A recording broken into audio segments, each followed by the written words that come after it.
to our EB5 webinar tonight. I hope everyone's doing really well. Sorry, I'm still fiddling with my screen. I think we're good to go. We're going to wait a couple minutes for everyone to come in. I do want to let everyone know that unfortunately, Mena will not be joining us tonight. She's not feeling well, so she just sent me a text message. She said, say hello to everyone, and I hope everyone's doing well. Okay, so we're going to get started. We have a couple special guests tonight that you're going to meet, obviously, later on in the presentation.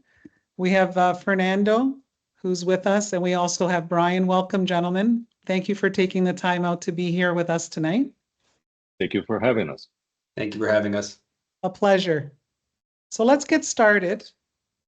We're here tonight to talk about the EB5 and getting that wonderful green card that everyone's looking to receive. I want to introduce you to us. We are Maimoni Legal. My daughter is an immigration attorney, originally Canadian, just like I am. And we made our way down to Florida in the United States about 7.5 years ago. And she is the managing attorney of Maimoni Legal. And very happy to be able to do that and to take care of fellow Canadians who are looking to make their way down to the US. So let's get started.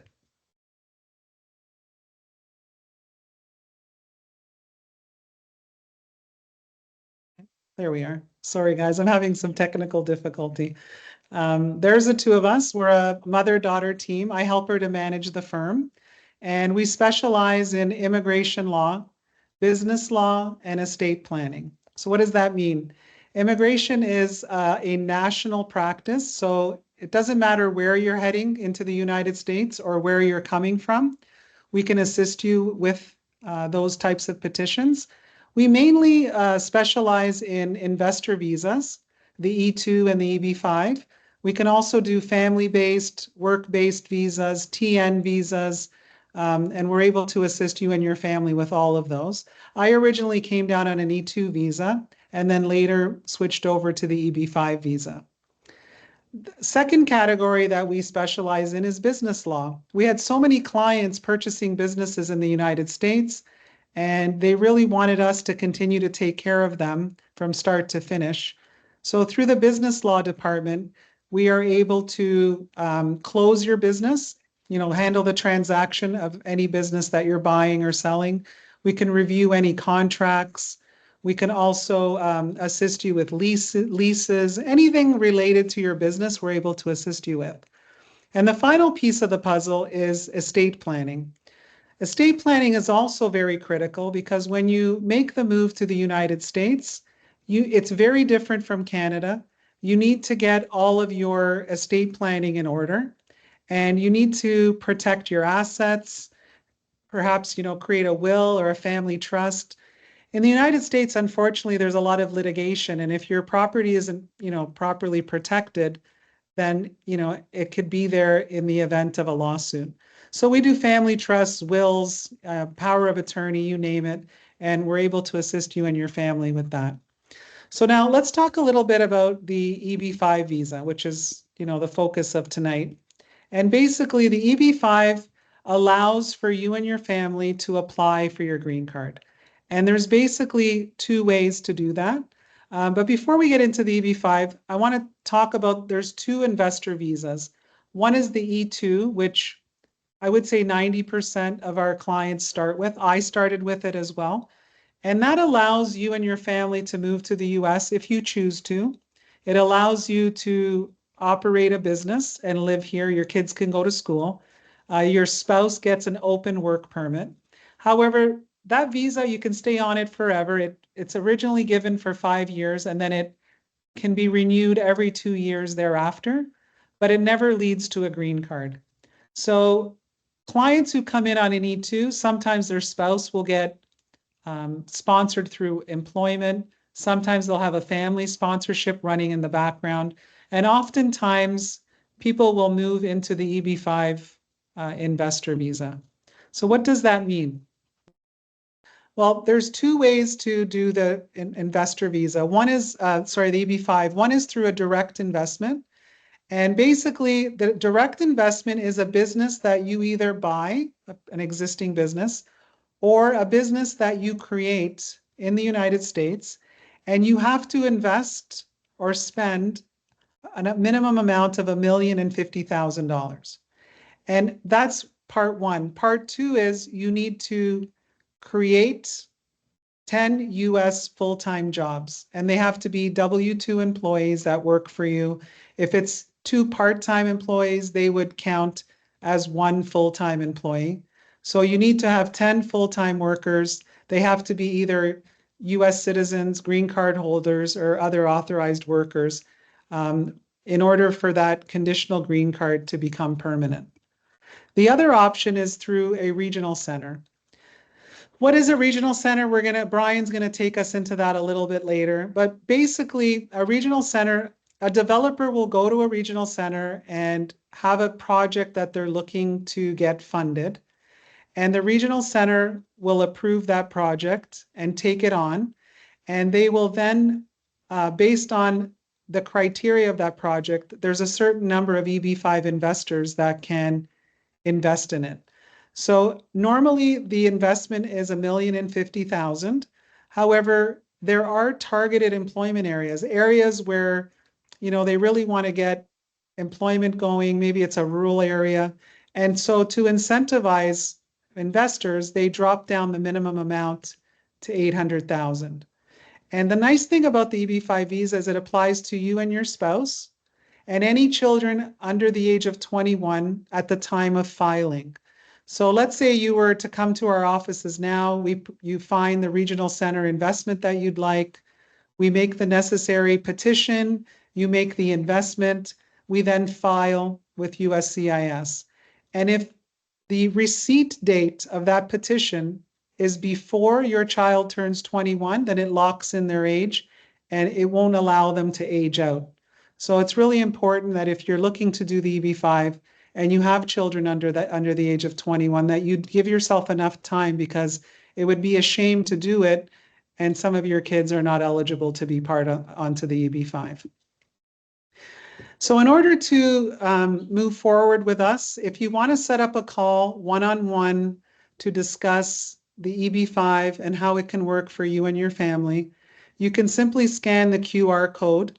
It'll take you to the intake at mymonilegal.com.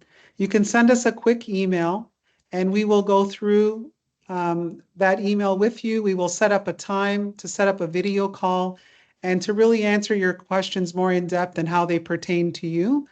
And then we'll be able to assist you from there. If you're on tonight and you're not part of our Facebook group, here's a second QR code. And the Facebook group has 71,000 members and growing, and it's called Canadians Moving to Florida and the USA. We welcome you to join the group. It's an awesome community of like-minded Canadians who are looking to make the move. Some of them are already here, and we really come together as a community and try to share our experience, our knowledge, and try to help one another from the mistakes that we made in the past. So I'm going to stop sharing my screen now. And we're going to turn it over to Fernando, who's going to talk to you a little bit about his brokerage and how he takes care of you through the EB-5 projects. Let me unmute myself. Yeah, good evening, everyone. Yeah, thank you. Can you hear me? We can hear you. Good, okay, good. Good evening, everyone. Once again, my name is Fernando. I'm an expert and a specialized consultant on EB-5 investments. As you heard from Rocky, the EB-5 visa and any investor visa, E2 visa, requires two complementary streams or work streams. One is the legal side, the other is the investment side. I work with Rocky and Mana, helping their clients choose the best investment projects to qualify for the EB-5 visa. I myself have a history of that.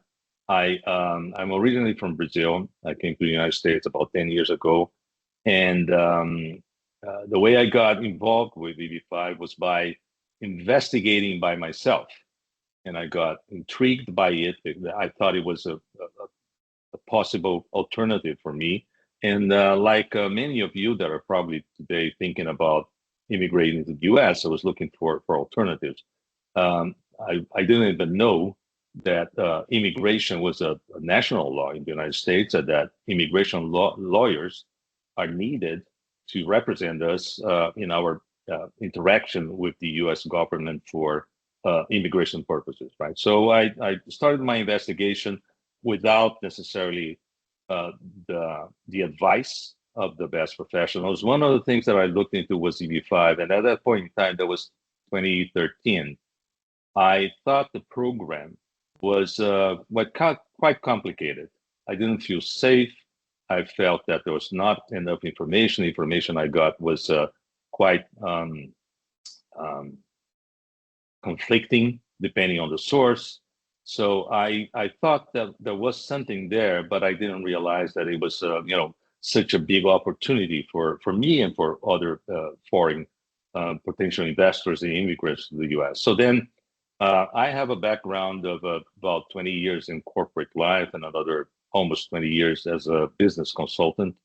And over time, I developed a methodology to help other potential investors and immigrants to the US um, do what I couldn't do at that point in time. As we were chatting before this call, I wish there was someone like me and there was someone like Rocky and Anna available at that point in time that would help me go through the process and understand all the complexities and simplifying of the complexities in a way that I could make decisions with quality information and with the proper criteria.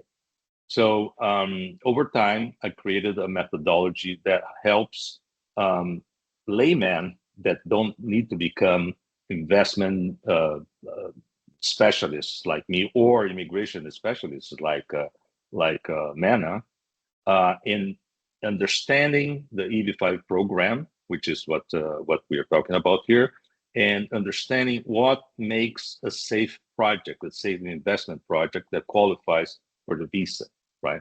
So my job today as a consultant is to support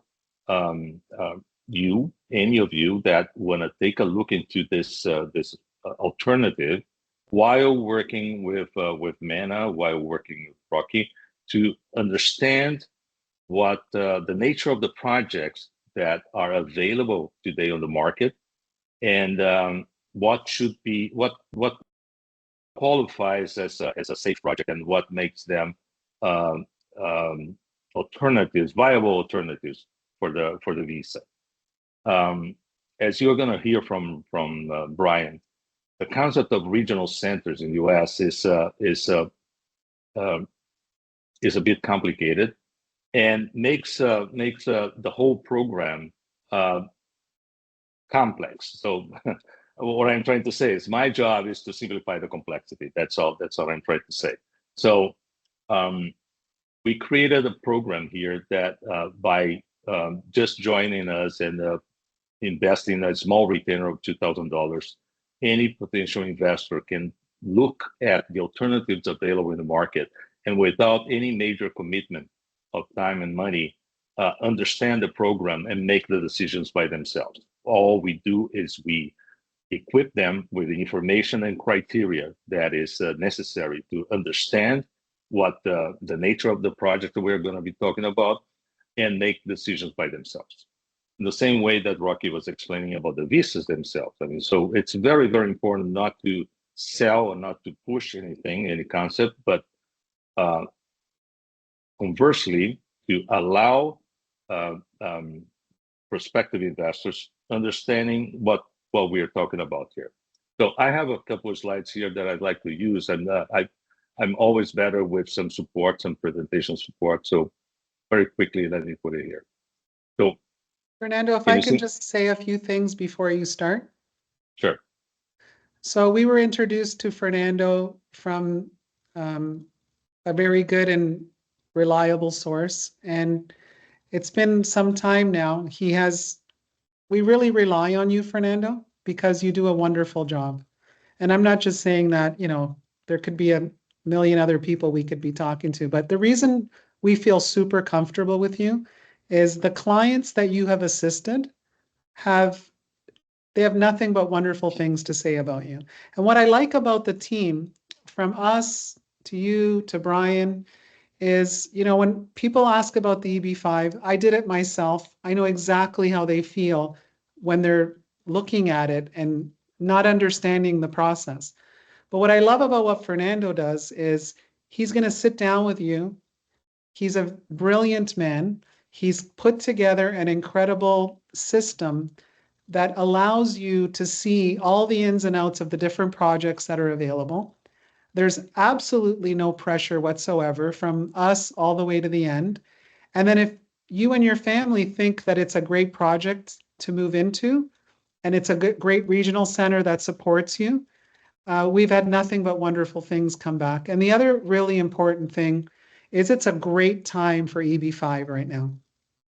It's a much different beast of what it was when I did it in 2019. Fernando, we've seen people get green cards in under a year in some projects, which was unheard of before. And there's adjustment of status available. I'm going to, get into it in a little bit, but I really wanted all of our viewers to see and to know that in Fernando, we have a quality person who's really there to care for you. And that's why we get along so well, because um, our ideals align. So thank you again. Let's let him do his magic and show you a little bit about his process and how he figures things out for you. Yeah, I appreciate that. Thank you so much, Rocky. It's My pleasure. magic is a very, very kind of you to say that. So basically, let me go back to my element and when I have a Yes, slide in go front do of your me. thing. Yeah, when I have a slide in front of me, it's so much easier to talk. I mean, there's so much to talk about. Actually, Of what course. you just referred to the reform of the EB5 law that happened in Yeah, 2022, which fabulous. changed everything.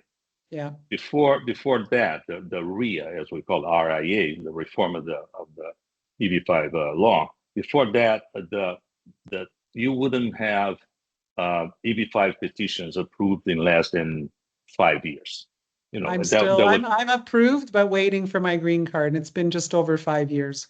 Right. It's so Yeah, it's the difference between night and before yeah, that you couldn't be in the U.S. You couldn't stay in right, the U.S. while you were waiting for the EB5 petition to be approved. You had to be, if you wanted to be in the U.S., you needed to be with another visa, right? You right. couldn't be in the U.S. waiting. So you invested $500,000, which was the amount at that point in time, Yeah. and still, let me stop sharing. And still you couldn't be benefiting from from being in the U.S. while you're waiting for the petition to be approved, right? Yeah, so There's maybe so, so let's touch on that a little bit because I think the adjustment of status is so important. right, So when you file for the EB5, you have two options. You can do it consular, which means you stay in your country. So if you're in Canada, we file, you do everything, and you just wait there until your green card comes in. But after 2022, and this is based on the country of your birth, so if you're Canadian born, for example, there is no backlog. That means a visa is available to you. So if you're in the US as a visitor on an E2 on a TN, and you decide to do the EB5, we can also file what's called an adjustment of status. So basically, we're saying to the US government, I did the EB5, I want to stay, I'm here. And then what we file is, with the adjustment of status, is application for your work permit. And we also application for you to travel. Because remember, we told the US government that you're here. So if you leave, then it's not what we're telling them. So it takes about 3 to 6 months. We've seen people get their work permit in 30 days and other people a little longer. So within 3 to 6 months, you and your spouse would receive open work permits, as well as your kids, open work permits, and you would receive a document called advance parole that allows you to travel in and out of the US while you're waiting for your green card to come in. If there's an emergency back home, we can file for an emergency travel document within 24 to 48 hours. So you're not really stuck. But that adjustment of status is huge because you can do it while you're in the US and you can live here as if you have your green card while you're waiting for it to arrive. So that happened in 2022, which is a wonderful addition to the EB-5. Okay, I'll stop talking now. Okay, no, that's great. I mean, it's as we were trying to agree between us before we started. Let's try to make it a conversation, not a presentation, right? Right. But it's more fluid when we have questions or we can debate amongst ourselves, right? But basically, what I was trying to convey before is that an EB-5 project is not something that is created. It has nothing to do with the government, first of all. Right. Government does not guarantee anything. The government only creates the rules, the requisites that the projects, the investment have to fulfill to qualify, right? So the investment projects are things that we as investors would put our money in anyway, independently or regardless of qualifying for a visa or not. So we're talking about the construction of, development of real estate properties, hotels, distribution centers. We're talking about whatever money can create, can view that anything can be an EB-5 project, anything, right? So over time, there was a marriage of the EB-5 program with the real estate industry, because real estate development in general takes a long time. The development cycle takes years, right? And so because of the legal side of EB-5 used to take a long time, so there was this, a really good match between real estate projects and the EB-5 program. There's also the crisis in 2028 and 10, where, I mean, there was a scarcity of capital in the United States for development of new projects. So that's when the EB-5 program really got a bust, because developers in the US started looking outside and kind of discovered the EB-5 program, and that's when it really started growing a lot. So today we have hundreds, if not thousands, of EB-5 projects to choose from. It's not a handful. It's a really, really large number. And obviously they are structured, they come to market, they raise the capital that they need to be executed, and they go away, they go be executed, right? So our job is to monitor the market permanently and try to select the best of those choices and bring to the attention to our clients. That's basically what we do, right? So over time, we developed criteria to analyze those projects and figure out which ones are the best, right? To the point of scoring them. So we created a method to score projects and allow investors to choose as if they were buying a product on Amazon, side by side. They will see side by side all the criteria that we use to analyze a project, and they will see the same algorithm generating a score for each project, and based on the criteria that we analyze. So over time, we learned that the most important, the priorities for a foreign investor that is applying for EB-5, first of all, is to get the green card. That's the first priority, right? That's why we're there. The second priority that people sometimes, bring up, and it's in the wrong order, is return on the investment, right?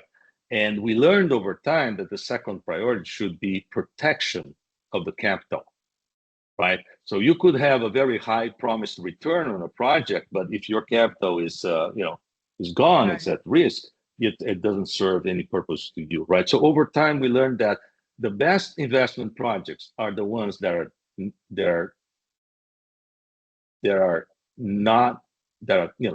low risk projects that are predictable, repetitive, that are the boring projects. So we look for things that are predictable, that we have a track record, that have been seen before, etc. So now that's just an introduction to come up with this is a slide, and I'm going to finish very quickly so Ben can also speak.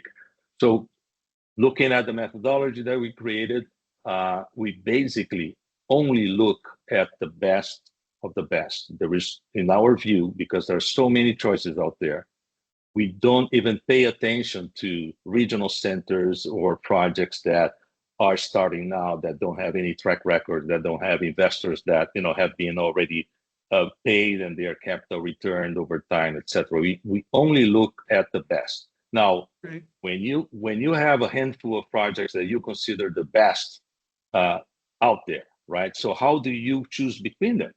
How do you select between them? So we created this list and this priority. So the first question that we try to answer is, what are my chances of getting the green card?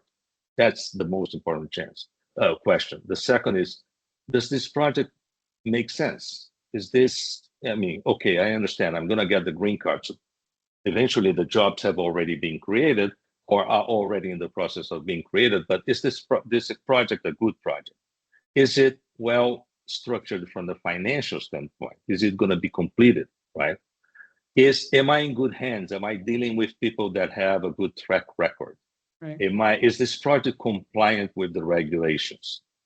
And the last criteria that is not, it is important, but in our view is, comes last is, okay, what's the return of my investment, and how soon can I have my money back, right? So with that criteria, basically, this is what our clients look at. It's a matrix with a handful of projects, normally 4 to 6 projects, that we consider the best that we can find on the market at a certain point in time, compared side by side and scored based on objective criteria. I know that this is very technical and nerdy, and I'm not going to get into details there. I'm just trying to convey that in a very objective and in layman terms, let's put it this way. One that has never looked at this can, in 1 or 2, perhaps 3 meetings, have a very good handle of what a good, high quality EB5 project is, and be comfortable to select, to make a choice and move forward with the investment and the EB5 application. That's all that we try to do, is to give comfort and good information and comfort, peace of mind to our clients, that they know what they're doing, they know what they're getting, and how they're doing it. So with that, now I'm going to hand it over to Brian, so Brian can talk about the regional centers and what they do and the importance of them in the creation of the projects that we're talking about. Thank you, Fernando. One thing I want to point out, guys, is when I did my EB5 in 2019, I paid a direct payment to my broker, which is what Fernando does. I paid him $50,000 for him to find me a project. And when I met Fernando and he said, I take a $2,000 retainer, and if the client ends up buying or purchasing an investment in the regional center through me, I credit back the $2,000. And I was just floored. So you're getting a very knowledgeable person. The 2,000 retainer with Fernando is, to pay for his time. And it's the best 2,000 you'll ever spend, because then at least you'll know what's out there and what can or maybe cannot work for you and your family. So thank you for that, Fernando. We really appreciate that. So we have Brian, who represents a regional center, and he's worked hand in hand with Fernando. He's worked with us as well, with a couple of clients. And thank you, Brian, for being here. Let's give him the stage. Where is he? I don't see him. Hi, can you see me and hear me? Yeah. I can hear you. I can't. There you are. Thank you for Hi, having Brian. me. Fernando, Pleasure. thanks for the introduction to EB5. I've been working with Fernando going on now, I think, 8 years. I've been doing EB5 for 12. I enjoy what I do because I consider myself to be a product of the system. My father came in 1974 on a similar investment visa, but back then it was only $50,000. Ever since I've been doing this, I honestly enjoyed helping families do the same, whether or not they choose to do it. I truly enjoy highlighting and illuminating this process of EB5 for them, whether they choose to do it now in 6 months or in 5 years. This is something that obviously requires a lot of planning. I am a senior executive for one of the top EB5 regional centers in the country. I specialize in EB5 source of funds and risk mitigation. In EB5, as Rocky mentioned, there are two types of EB5s, direct and indirect. The Regional Center Indirect Program started in 1993 after about 3 years of a lot of direct businesses basically failing because of failure of know-how, system, language, whatever it may be. And then the 93 program came out to kind of create a passive way for investors not to have to actively manage a business. Basically, a regional center is a licensed entity, mostly private entities licensed by Homeland Security, in order to enable these EB5 real estate developers or projects to be able to do EB5. We are independent, so we're not the fiduciaries in any of the developments. We're not owners of the projects. That for us would be a conflict of interest. It's super important to choose a regional center that has this independence, that represents the interest of the EB5 investors, to protect them, throughout the entirety of the process, all the way up until they get their removal of condition and obviously their capital back, ideally, with some small interest if you're choosing a secured project. There are many ways generally to mitigate risk in the EB5 program. I always tell our clients that in general, all of our projects have the same financial structure. They're all going to have, already be financed. They're all going to be under construction. We try to remove as much of the risk as possible for clients before they even come to the table. So job creation risk, construction risk, financing risk. Obviously, you have to take some sort of a risk according to EB5 law, but our priority is to get as close to the line of legality of at-risk requirement as we can in order to protect our investors. That we know and take very seriously that our clients are mostly taking their entire life savings and they're putting their faith in us and in this entire process in order to be able to move their families here for better economic opportunities, weather, whatever it may be, stability. And as a regional center, we pride ourselves in providing this independence, the security, and the high quality of projects that we're fortunate enough to have Fernando recommend, because we consistently score very high on his econometric risk mitigation formula. So Brian, you don't accept all projects, right? So if I'm a developer and I want a project, I bring it to your regional center, it gets reviewed, and then you decide whether this is a project that your regional center is willing to back. How does that work a little bit? Basically, we don't touch the 1,000+ projects we get a year. We only have like 4, 5, 6 active projects out of the 1,000+ projects we analyze a year. And that's because we only go near projects that are already under construction, already have jobs created, which means your green card's guaranteed, have a secured collateral in order to protect their investments, and have a lot more equity in that collateral in order to, God forbid, there's a bankruptcy or something, even if the project goes bankrupt, there will never be a shortage of equity in the project because our investors will at a minimum get their green cards guaranteed and get their money back. And it has been so in the last 12 years of operation with a 100% approval. That's fantastic. Yeah, we have 100% approval with our E2s as well. It feels good to stand behind your product and know you're going to get people to the finish line. It does, So especially when it's a family, right? Well, of course. I mean, we would never want to lead someone down a path that doesn't end well, right? Yeah. So some other regional centers, some of them have some terrible pasts, and I guess they don't care. They basically take on whatever projects they can. They try to sell it. Is that what sets you apart, your regional center apart from a lot of the others?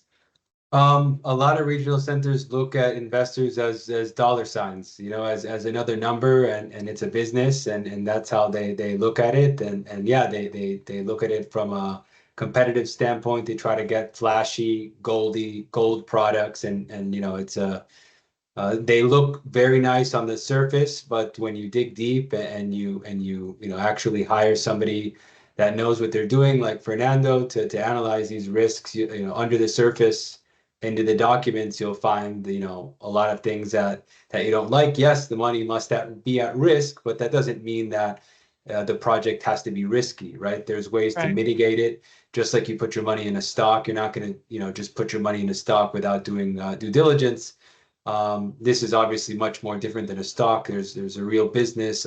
In general, there's collateral that you get under your name as a co-fund owner of whatever project you end up choosing. Can you explain what that means a little bit, the collateral? I know what you're talking about, but let's break it Yeah. down a little bit because I know that really helps with risk mitigation, right? So by choosing a project that gives you a collateral, you're essentially, let's say you have a real estate developer. The real estate developers typically they try to get as much money as they can from other people's money. They try to put as little money as they can, and then if something happens, they try to keep everything, right? Right. With our projects, we bind our developers to making them have, first of all, their financing must be completely secured. They should be under construction, and that means that we don't have to worry about them using EB5 to try to have to get a loan. The loan's already there, so the EB5 is Right. really just substituting more expensive debt with lesser expensive debt. And in this case, you take the role of a lien holder, kind of like a mortgage lender. And in Right. that mortgage lender, you have a construction loan, and then you have your EB5 loan. And the projects will always have a lot more equity than debt, and they'll be able to cover all debt in the event of any adverse event that happens to the project. So you're always going to have that collateral to hold on to in case something happens to the project in the cases of our projects. Yeah, and that's very, very comforting because it's shovels are already in the ground. It's not just some project that's on paper that maybe doesn't have enough equity in it. So if things don't go well, it's like, oh well, we don't have anything. But in the scenario that you're talking about, it's very comforting to know, especially with real estate, there's always value in land and in a project that's already started.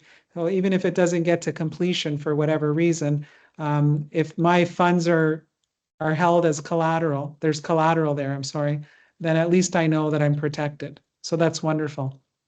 Yeah, these are Because typically in often, the form of secured loans, right? So you're giving a right, secured loan to the developer. yeah, it's like registering a mortgage on a house if you're doing a private mortgage. Yeah, very similar. Yeah, because a lot of times when I talk to potential clients, they're afraid because even I remember when I did it, I was scared because I didn't know what it was. It was in another country. Where do I go? What do I do? And then your radar is always up because you don't want anybody stealing your money. So I think it starts with, finding the right immigration firm, the right attorney who's there for you, to guide you properly in terms of that piece of the puzzle. Then, obviously a broker who can bring to you the necessary and the different projects that are available through a regional center that has a great history and is well known and has a great track record. And I think if you combine all of what we're bringing to the table tonight, I think it really can help people feel comfortable. And we know that their funds are not really at risk because there's collateral, they're guided the right way, paperwork's going to be submitted properly. So if everyone's doing their part, then it's going to lead to what they're looking to do ultimately, right? So we want our green cards, we want our money back. Those are the two main things, right? Yeah, no, Rocky, I'm looking at the questions that are going on here. This is a very important. There are two things that people really have to distinguish here. And going Yeah, back to what you started saying, E2 is not an immigration visa. E2 is no, a it's a long-term, non-immigrant. it's a long-term non-immigrant, temporary visa. It allows you, if you satisfy the condition based on the investment in the U.S., etc. There are a number of requirements there. to stay for a long time, but it's not an immigration visa, you're not going to become a permanent resident, right? Right. EB-5 is a process that will lead to the green card or the permanent residency, right? Now, that's one important thing to say. The other that I'm seeing here is that people are kind of referring to the $800,000 as a price. It's not a price. There are no visas for sale in the US. Right. It's actually the EB-5 program is one of the best, if not the best, EB-5 immigration by investment program in the world. It's because it's totally focused on economic growth, right? So basically what you're doing is you're making your capital available to the US economy to create 10 jobs. And Right. if you do it correctly, if you do it right, you have your money back and you have Correct. whatever return, right? It's an investment. It's not a price. Nobody's selling green cards here. Nobody's selling US permanent residency here, right? And the other thing that people get concerned about because of the at-risk expression that is in the law, it's very important that it does not mean high risk. No. It simply said it means no, it cannot be zero risk. That's all. That's all it means, right? It cannot be 0 like buying a property. You buy a property, you basically have, you are protecting your investment with an asset that in principle has an intrinsic value.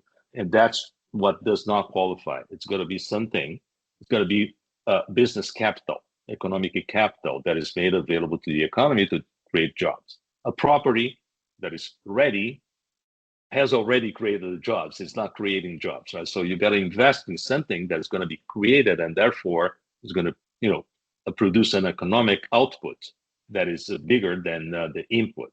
That's the purpose here, right? So it's a great program, and basically we advocate, we promote the program, not projects by themselves. The projects are vehicles; they're just means to qualify for the visa. The program is simply a great program because it does not mean that anybody is buying their residency in the US. Well, the at-risk is a language that is used even with the E2 visa. So I'll give you an example. We, talk about this all the time. We have to look at it from the US government's standpoint. So I'm a Canadian, I show up, I want to live in Florida, and the US government's going to say, what are you going to do for the US? And prove to me that you're serious. So I've spent $100,000 putting a business together or purchasing a business, right? So when I show up there and I say, this is what I've spent, this is who I am, this is what I plan to do, my funds have to be at risk, which means they can't be in my bank account. I can't show up and say, I'm going to next month, maybe buy a business. So that's how they establish at risk. And same thing with the EB-5 program. Once your funds, like once I made the loan to the regional center, my funds were at risk because they weren't in my pocket. It doesn't mean what I invested in was a high risk project. So the funds were there, the project could use my money to build the project, and my money helped create 10 US jobs. And so that's where the term at risk comes from. I think, thanks for bringing that up, Fernando, because oftentimes people get confused with that. So it doesn't mean high risk, it just means not in your pocket and you don't have control of it at that moment in time. Brian, did you want to? I'm sorry, just to complement. What we're trying to convey here is exactly that it does not have to be high risk, and it does not even have to be medium risk, if you will, right? So we're looking for the lowest possible risk that we can find.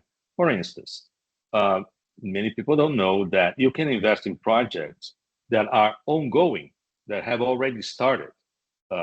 Brian made reference to that. So sometimes the EB-5 capital is just being applied to replace higher cost capital, right? And that's the law allows that in certain circumstances, right? So projects like that, and we look for projects like those. That's the kind of project that we like. We like projects that are predictable, as I said, that are boring, that are repetitive, that we know exactly what is going to happen, right? And ideally, things that are either already executed, where jobs have already been created, or are in the process of being created, those are the projects that score higher in our methodology because they have the higher chances of granting the green card to the investor and the higher chances of protecting their capital at the same time, right? Just that. I was that's exactly what I was gonna highlight is that the money has to be at risk, but it doesn't mean it has to be a risky project. And the fact that the jobs were created, everybody says, well, if the money's already there, then why do they need my money? And the answer is, construction debt these days are like 8 to 12% if you have a good developer that's institutional. Smaller developer, probably 12 to 20%. EB5 debt, it's probably like between 5 and 7.5%, 7% max, and that's fixed, right? So they're substituting a much more expensive debt for a lesser expensive debt that's more predictable and that's fixed in these times of increased interest rates. And the other reason is the job creation. Somebody says, okay, well, one of the big questions is, well, they already created the jobs. How come my money counts if the jobs were already created? And the answer is the jobs go into a jobs bank. And in that jobs bank, as soon as you come in, you're automatically allocated the jobs that were already created. Right. So it doesn't mean the jobs have to be created after you come in. The jobs could have already been created. And so that's one of the ways that, Fernando mitigates risk and we do as a regional center. Right. So if that project has already created 100 jobs, then 10 investors are good because that's 10 each. And if they're already there waiting for you, that's what happened with mine too. There were already all kinds of jobs already created. So that absolutely helps as well. Brian, did you want to say anything else before we touch on some of these questions? We've got about 15 minutes left to the call tonight. Just that. We have so much to talk about. I know, we could be here forever. Brian, did you want to add anything before we get to the questions? Thank you, Rocky. I'd love to answer questions if there's any for us. Well, yeah, I'm going to go through. Sorry, Fernando. I might add something. Yes, just one thing about the jobs. I'm not sure if that is clear to everyone, but when we're talking about 10 new jobs, 10 new work posts, we're not necessarily talking about pay stubs. The way it's done nowadays, it's a formula. So the government accepts a formula that transforms expenditures, like $1 million in hard costs in construction, equates to a number of equivalent jobs. So that's how it's done. So the project has a budget, like $100 million, right? And that equates to a number of jobs, given that formula. So as the project is executed, and the expenditures and the money is spent, the jobs are being created. So basically, the way the project managers report to the government the job creation is by reporting the expenditures and how the project is being executed. An economist will prepare a report progressively and will show that, as the money is being spent, the jobs are being created. So that's just for people to understand. For those of you that are technical, it's called, the formulas are called RIMS2 or IMPLAN. Those are the names of the econometric formulas that Fernando is referring to. Right. So when Brian refers to a job bank, he's referring to that. So if I spent so much money, I created so many jobs. Okay, so let's get to a couple of the questions. Anytime there's an investor visa, E2, EB5, your home residential property never counts towards anything. Even a home office, none of that matters.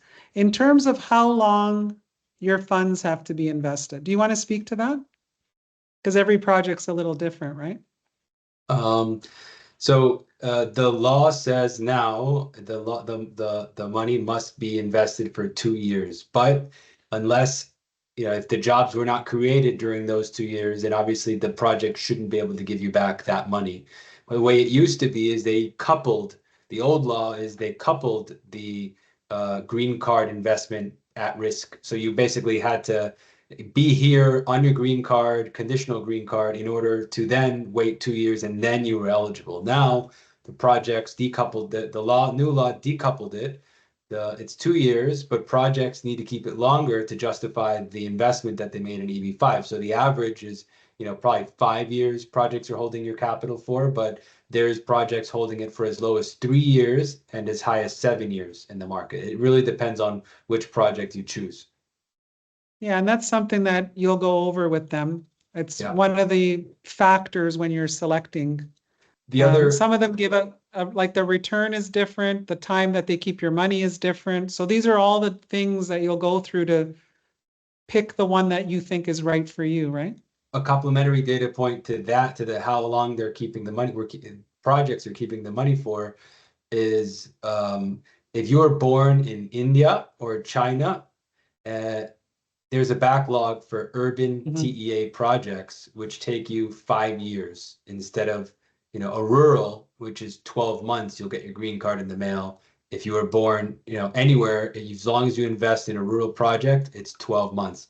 Anywhere else in the world that you were born, an urban TEA project is, 14 to 18 months, not 5 years. Yeah, and the reason the government does that is they're really trying to push rural projects. So wherever they see a need, they make it better for the investor, right? So the rural projects, they want money flowing there, so they incentivize you with giving you the green card earlier. Let's see. So many questions, right? I know. Sorry, Okay. sorry, Rocky, if I proactively answered some of them. I didn't realize we were going to do Q&A, so I was kind of, going Yeah, you were through kind of, answering. that's okay. That's okay. I'm doing the same here. I'm doing the same. Here's a great question. We get this all the time. What if you have an E2 visa and you want to transfer over to the EB5? So you can't be on more than one visa at the same time. So if you're on an E2, which like I was, and then you do the EB5, as soon as you're filed for the EB5, your E2 dies. And you are no longer on E2 status. You are either EB5 consular or EB5 adjustment of status. So you essentially abandon your E2 and decide which way you're going to go with the EB5. Okay. So there's a lot of questions about people born in different countries. I think, Brian, you touched on that because we get that quite a bit. If you're born in a country where there's a backlog, then and there's not a visa available to you, sometimes we can't do the adjustment of status. If the visa is not readily available, we can't adjust. If it is, then we can. But we can talk to you one-on-one to look at your different situation and different scenario. The other thing that's really important is, I think I touched on it already, make sure that if you're going to do it, you do it before your child turns 21. And if you're really right now on the border trying to decide to do it, and if you're going to do it 6 months from now, I mean, gentlemen, you can weigh in on this. The current EB5 program is probably the best there's ever been. It's fast. It's a good amount. We're not sure what the new administration's going to do. Potentially change the amount. I mean, they could potentially take away the adjustment of status because that was only brought in 2022. That might be a good question. I kind of want to get your feel on that too. What do you think maybe some of the changes might be, Brian? So by the end of 2026, there is a expiration date of the EB5 Right. law, and so until then, it cannot be modified. Okay. So it's fixed, and it's fixed with adjusted inflation of 3% annually. So we estimate it'll increase to 920,000 at 3 times 800,000 times 5. Okay. And I'm not too sure about the concurrent filing. I think the concurrent filing also is written into the law, and a concurrent filing is offered to the rest of was always offered to all other EB categories and other visa categories. A lot of them, Right. not all of them, and not to EB5. So it was just extended to EB5. I don't see them negatively modifying it. I do know that there is an impending backlog for Chinese and Indian born investors for concurrent filing in the next couple of months. If somebody doesn't apply in the next couple of months, if you're born in China or India, you just won't be able to do the concurrent filing and adjust your status. but your green card timeline for rural will still be the same. Okay, that's great to know. Let's see what else here. I don't know if there's oh, we got a couple of compliments. You're welcome. So here's a good one. Do Fernando and Brian only support investment project versus direct investment? So Brian works for a regional center, so he does regional center investments, but Fernando is a business broker. He does specialize in EB5. However, he has the opportunity to assist even with an E2 type business, and he can definitely help you to purchase a business that meets the requirements for EB5. Do you want to talk a little bit about your business brokerage and how you do that as well? Yes, and also about direct EB5. But starting with the business brokerage side, yes, I am a certified licensed business broker in Florida. It means that I work, intermediating this, sales on the sales side, the buy side of businesses, and that is the most common way for the foreign investor to find a qualified or qualifiable business to acquire, to purchase in the U.S. and apply for the E2 visa. That is that helps. That's how it goes.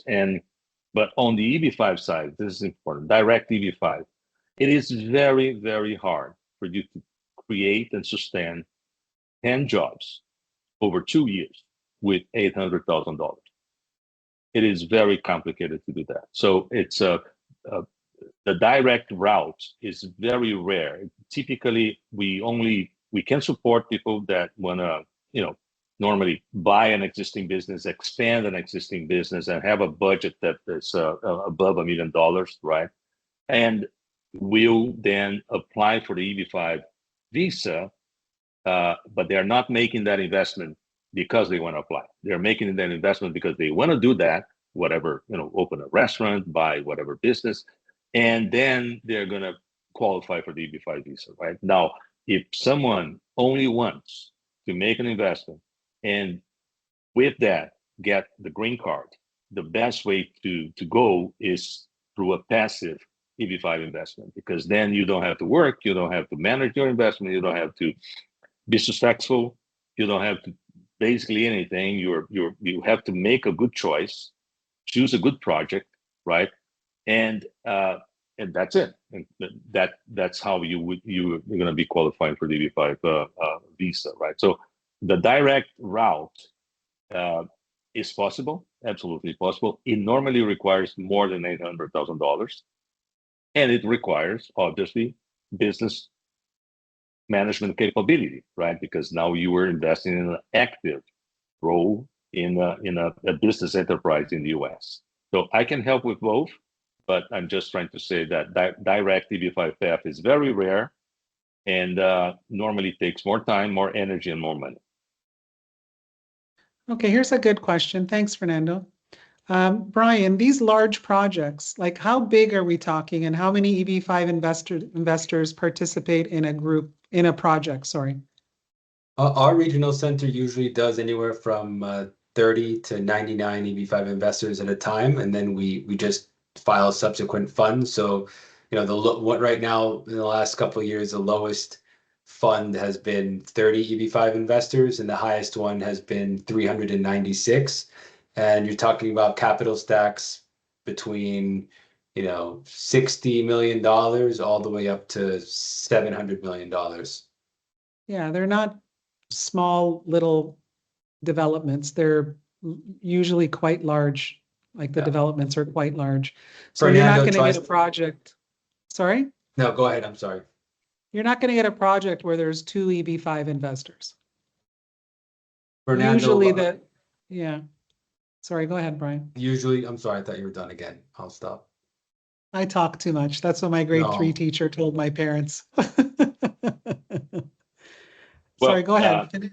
Fernando usually tries to shy away from the really, really big projects because he looks at that as an added risk. So he likes a sweet spot of a project not being so big that it won't be able to be finished. He likes to lower the risk by, scoring projects that are not like extremely small is bad and extremely big is bad. So he likes to, correct me if I'm wrong, Fernando, but I've been looking at your formula for a long time, and I know you like to stick in the middle.